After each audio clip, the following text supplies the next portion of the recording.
Joy to the World is a Christmas carol most any guitarist can play. I chose it because it's in an easy key, the key of G. It has a lot of open chords, and acoustic guitars love open chords. And also because it will teach you how to change chords quickly. It's one of the best learning tools out there. I'm Chuck Reeves. I play a 12-string guitar. You probably play a 6-string, and what you see in this video will translate easily over to the 6-string.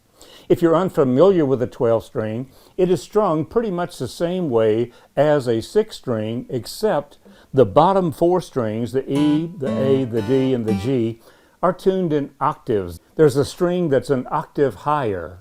The bottom 2 strings, the B and the E, are tuned like a mandolin. What we know about the 12-string is it gives a more robust sound. The first time I heard one, I thought, I want to learn to play that, and you may as well. This particular instrument is a Taylor 12-string. The wood is all koa.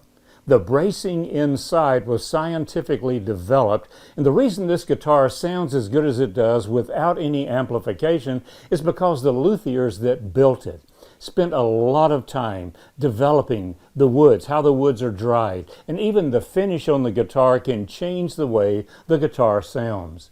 So if you have an acoustic, try to use it as pure as possible, except when you're in a performance scenario and you need some amplification. If you have a solid body guitar, then of course you'll have to use some kind of electronics for the sound to come out. Either way, start playing with it and decide which sound you like best. I'm using a Marshall tube amp. It actually has vacuum tubes in it, and it's EQ'd, or the equalization favors the low end for this particular guitar. So learn to use your instrument, play with it, figure out what the best sound is for you, and then you can move forward. There are 2 styles of guitar playing. One is accompaniment, and the other is performance. In this video, you're going to learn to perform Joy to the World. As you learn to perform it, you will automatically learn accompaniment. Now, what's the difference? Accompaniment is how you would play when someone is singing. You wanted to back someone up. Performance is when you want people to understand the music. You're actually performing the song. Here's an example. Here's a Christmas carol.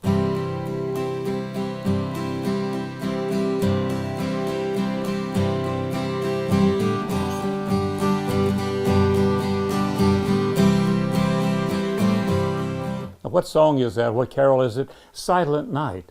But if someone was unfamiliar with the song, they may not be able to detect it. Performance would be something like this.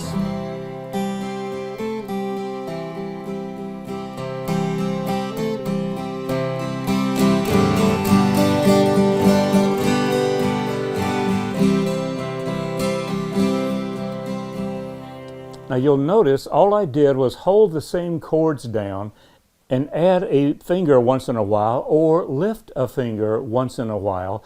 And that's the method that we can use easily to perform a song versus just accompanying a song.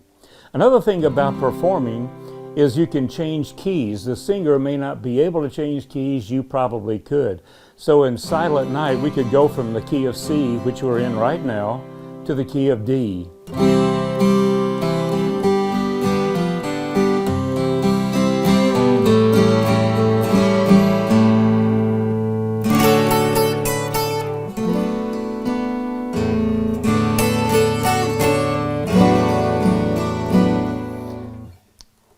Variations can be done based on your taste, based on your style of music. We're going to play Joy to the World in the key of G. The key of G is one of the easiest keys to play on the guitar. In fact, you'll notice most bluegrass music is in the key of G. 5-string banjos are tuned to the key of G. It's an easier key to play in. Also, these chords have a lot of open strings. And open strings allows the guitar to do its best. What the creator, the luthier, put into the guitar will start coming out the more open strings that we have. So those are our basic 3 chords in the key of G. This G, C, D, or D7. I've included in the description a link to a sheet that will show you the 1-3-5, 1-4-5 music process. It's a little bit of music theory for the guitar. To make a chord, you need 1, 3, and 5. And to play in that particular key, you will need 1, 4, and 5. Here's how the 1-3-5, 1-4-5 method works. Using your left hand, let's say we're playing in the key of G, which we are here, then you would label each of these fingers, beginning with the thumb, the G. What comes next? The A, B, C, and D. So to make a G chord, you would want 1, 3, and 5. 1 is G, A, B is 3, C, D is 5. So to make a G chord, all you need is a G, a B, and a D. A G, a B, a D, a G, a B, and a G.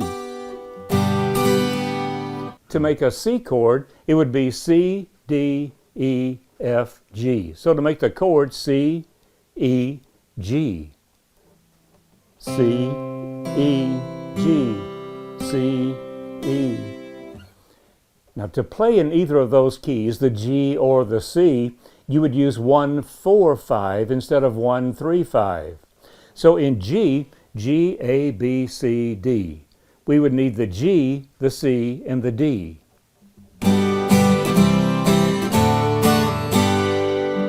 To play in the key of C, C, F, and G.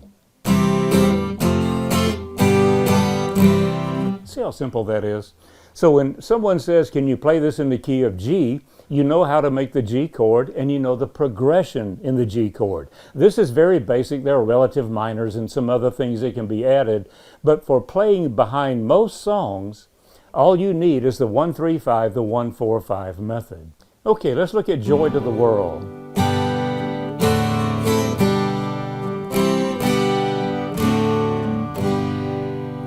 What are our chords? G, D7, and there's a chord chart in the description, so it'll show you how to make a D7 chord. Back to a G, a C. Now if you'll watch my right hand, what you'll notice is I don't play every string every time. If I want to mute a string, I either mute it with my hand or with a finger, or I simply don't play it. So G, this is our lead note down here. The D7, lift a finger and you have an E. Now I want to pick up this D, so I'm going to mute the E string down here. I'm just simply not going to play it. Then we go to the C. With a 12-string guitar, you have some high notes up here, and quite often with a 12-string, we play the melody up here instead of down here. With a 6-string, you would most likely try to pick out the melody on the higher strings. We've trained ourselves in music that the lead singer, the lead musician, is going to be playing the higher notes. That's where the melody is going to be. Okay.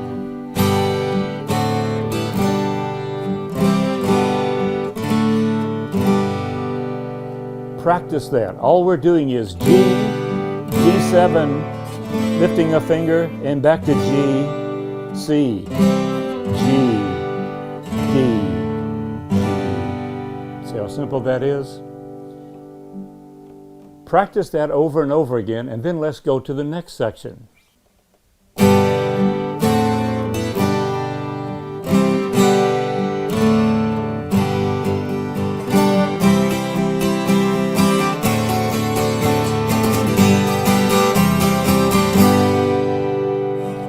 Again, the same 3 chords.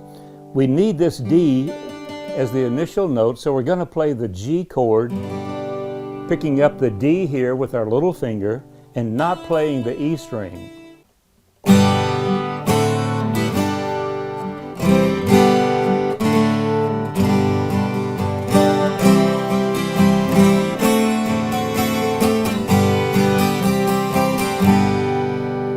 You'll notice I put a variation of the D chord in there. It's a D minor 7th. And all you do when you're playing a D7 chord, which looks like this, Let your little finger pick up the G on the E string, the 3rd fret, 1st string. It makes a nice transition chord. Whenever you can find a transition chord to use it. In G, there's a transition chord where we pick up an E flat up here on the D string.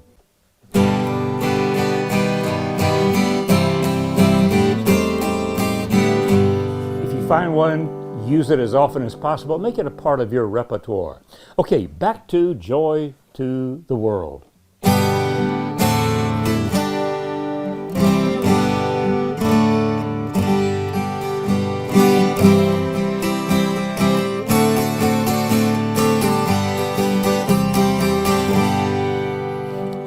Now we come to an interesting part of the song. We're going to be using the G chord primarily and a lot of the D.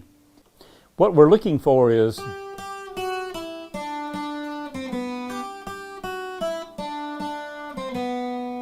and it's easier to use just some of the higher strings, not use the lower strings, and use your G chord, and we're going to pick up, this is our note. You can slide it down. Let me step aside here. Most of what I learned about the guitar, I was self-taught. I had a wonderful neighbor who taught me an awful lot about music and reading music, but I make a G chord like this. If you've had formal training, you make it like this. It doesn't matter. Learn to use different fingers different ways, but this is the way I play, so we'll just stick with it.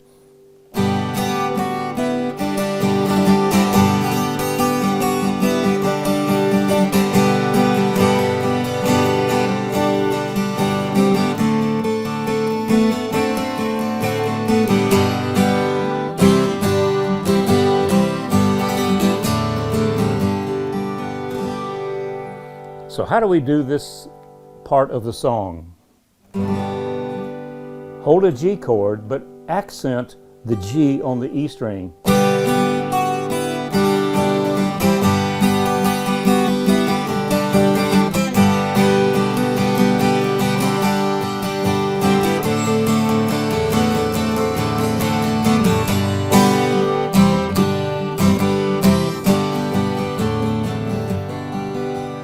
I mentioned you're going to learn to change chords quickly. That's one of the best parts of this carol.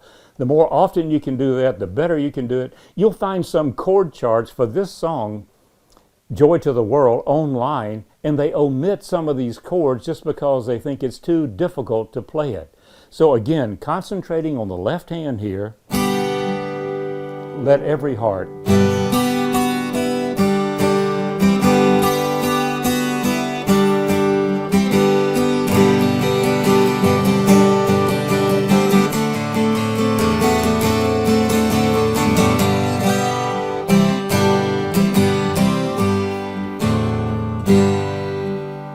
You can learn to change the chords. People will see this accompaniment version as performance because it'll sound like this.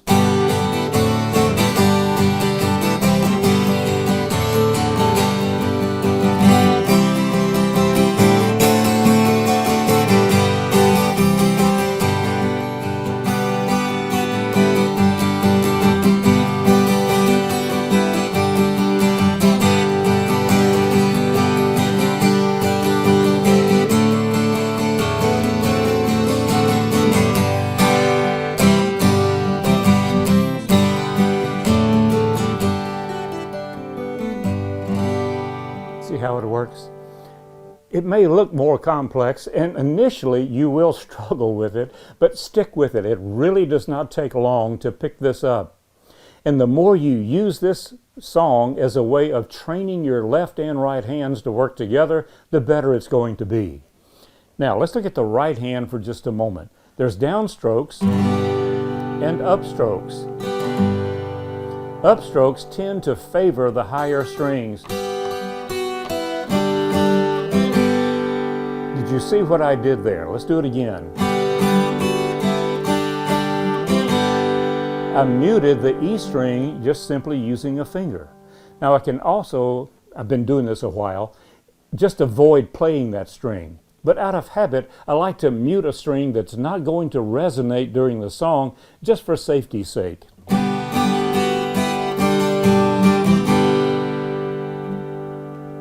Once we get past this particular part of the song,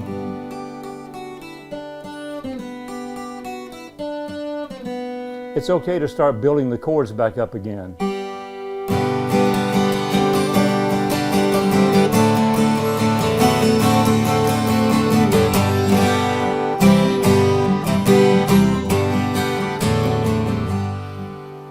Got it?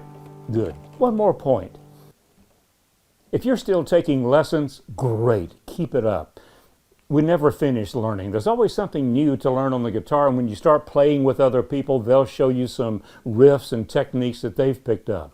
However, if you're at the point where your teacher or instructor is asking you to learn the scales, or in the key of G, when you show up for your next lesson, if they ask, have you been practicing, say yes, and show them something like this.